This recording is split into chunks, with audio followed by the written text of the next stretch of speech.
ऐसा कैसे हो सकता है कि किसी देश में उस इंसान को कानून बनाने की जिम्मेदारी दी जाए जो एमएलए की शपथ लेते वक्त सामने कागज पर देख के बेसिक टेक्स्ट भी ना पढ़ पा रहा हो सकता है नहीं हुआ है।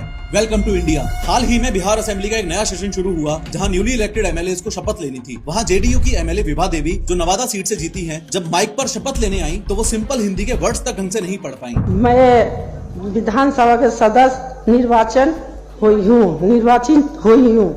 शपथ पढ़ते वक्त विभा देवी ने कहा, मैं ईश्वर की सतत लेती हूँ। मैं ईश्वर से सतत लेती हूँ। हालत ये हो गई कि उनके बगल में बैठी एक और नेताजी मनोरमा देवी को प्रॉम्प्टर बनना पड़ा। वो धीरे से एक लाइन बोलते और विभा देवी उसे रिपीट करती, बिल्कुल वैसे जैसे स्कूल में बच्चों को डिक्टेशन दिया जाता है। और जब मनोरमा देवी ने लाइन नहीं बोली तो विभा देवी जी बोलती हैं, छुटकी बोलना।